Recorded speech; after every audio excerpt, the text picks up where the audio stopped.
23 de octubre, San Juan de Capistrano, religioso, predicador.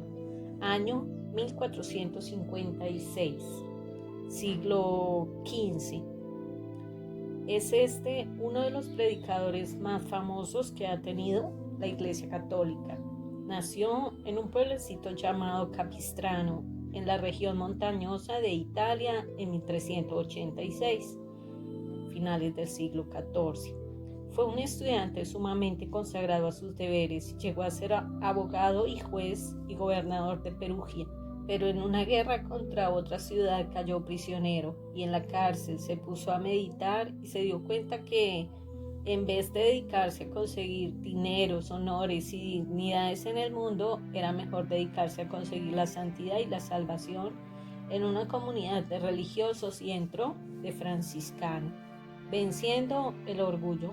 Como era muy vanidoso y le gustaba mucho aparecer, dispuso vencer su orgullo recorriendo la ciudad cabalgando en un pobre burro, pero montado al revés, mirando hacia atrás y con un sombrero de papel en el cual había escrito en grandes letras: «Soy un miserable pecador». La gente lo silbó y le lanzaron piedras y basuras.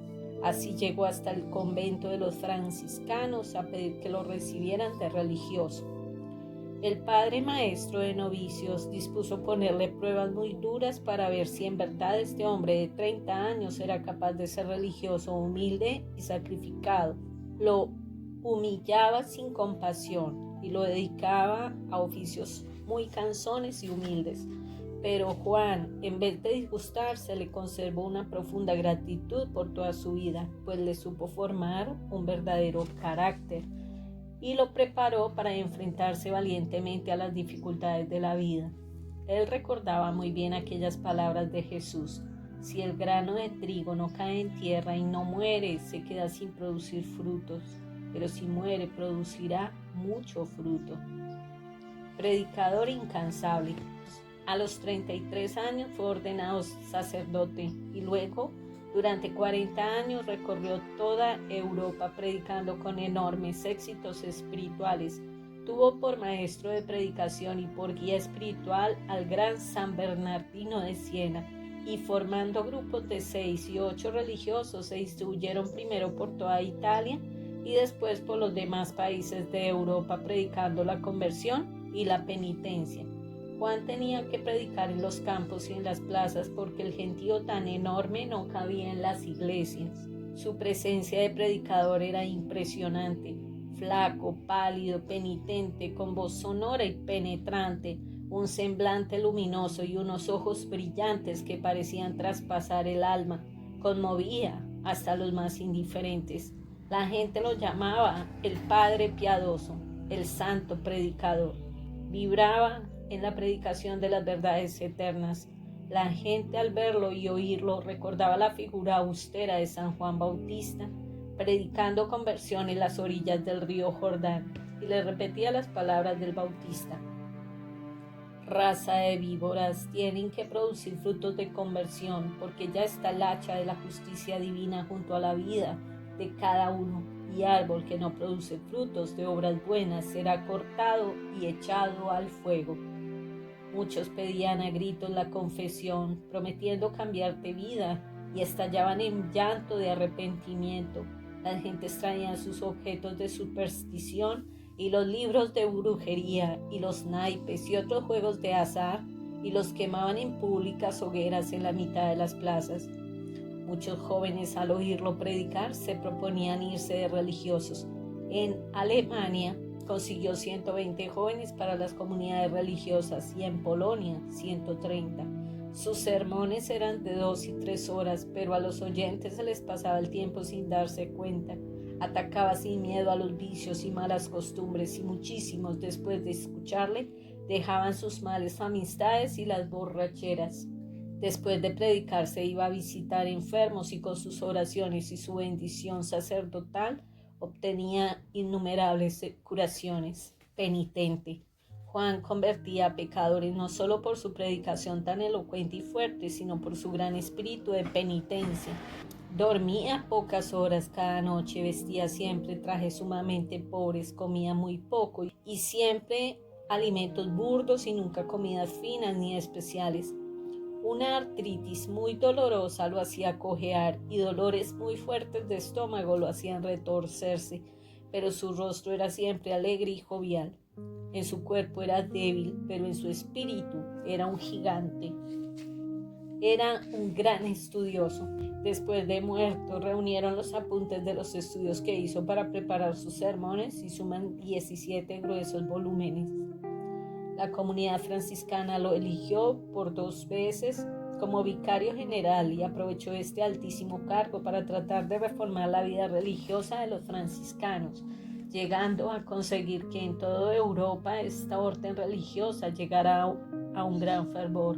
Muchos se le oponían a sus ideas de reformar y de volver más fervorosos a los religiosos, y lo que más lo hacía sufrir era que la oposición venía de sus mismos colegas en el apostolado. Se cumplía en él lo que dice el Salmo: aquel que comía conmigo el pan en la misma mesa se ha declarado en contra de mí.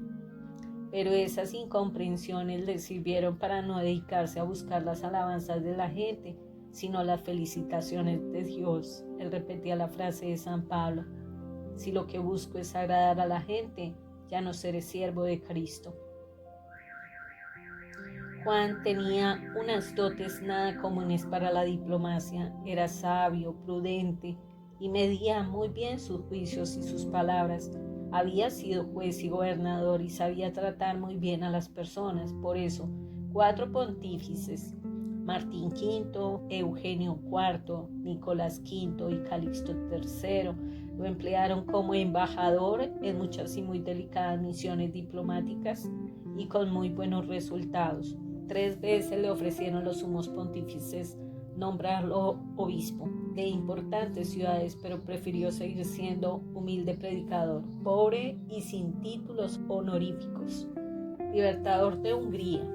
40 años llevaba Juan predicando de ciudad en ciudad y de nación en nación, con enormes frutos espirituales, cuando a la edad de 70 años lo llamó Dios a que le colaborara en la liberación de sus católicos en Hungría. Y fue de la siguiente manera.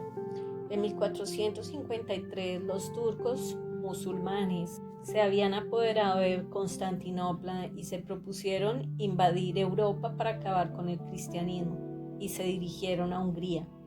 Las noticias que llegaban de Serbia, nación invadida por los turcos, eran impresionantes.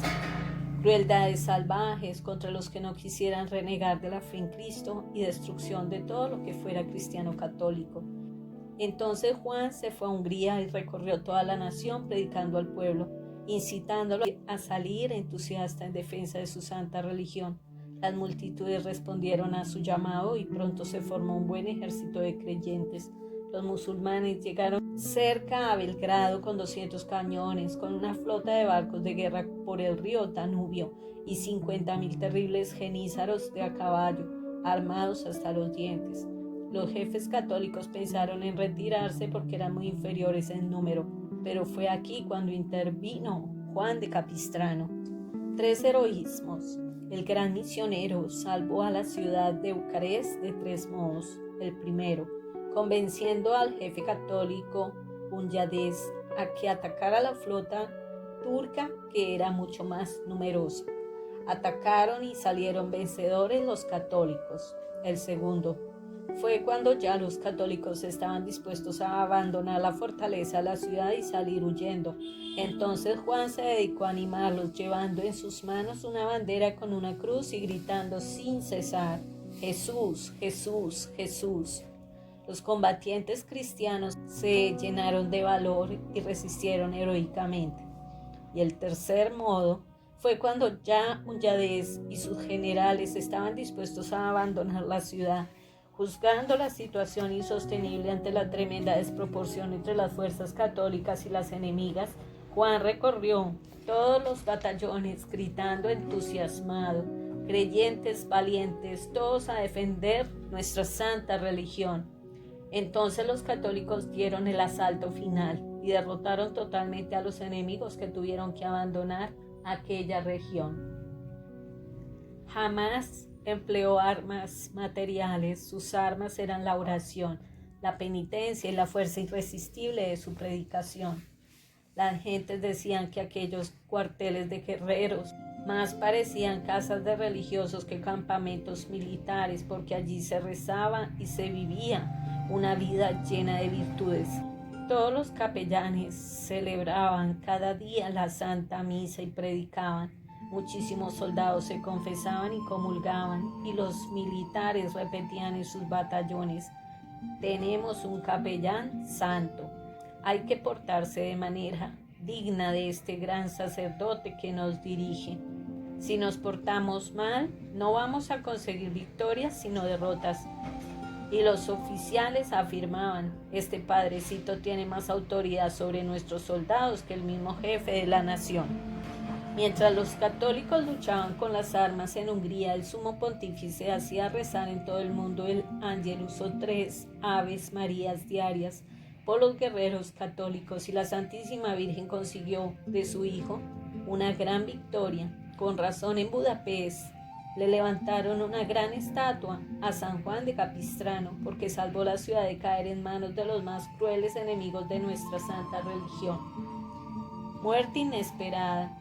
Y sucedió que la cantidad de muertos en aquella descomunal batalla fue tan grande que los cadáveres dispersados por los campos llenaron el aire de putrefacción y se desató una furiosa epidemia de tifo. San Juan de Capistrano había ofrecido a Dios su vida con tal de conseguir la victoria contra los enemigos del catolicismo, y Dios le aceptó su oferta. El santo se contagió de tifo, y como estaba tan débil a causa de tantos trabajos y de tantas penitencias, murió el 23 de octubre de 1456. Gran apóstol, alcánzanos de Dios entusiasmo y valor para defender siempre nuestra amada religión católica. San Juan de Capistrano, ruega e intercede por nosotros. Gloria al Padre, al Hijo y al Espíritu Santo, como era en el principio, ahora y siempre, por los siglos de los siglos. Amén. Tengan santo día, un abrazo fraterno.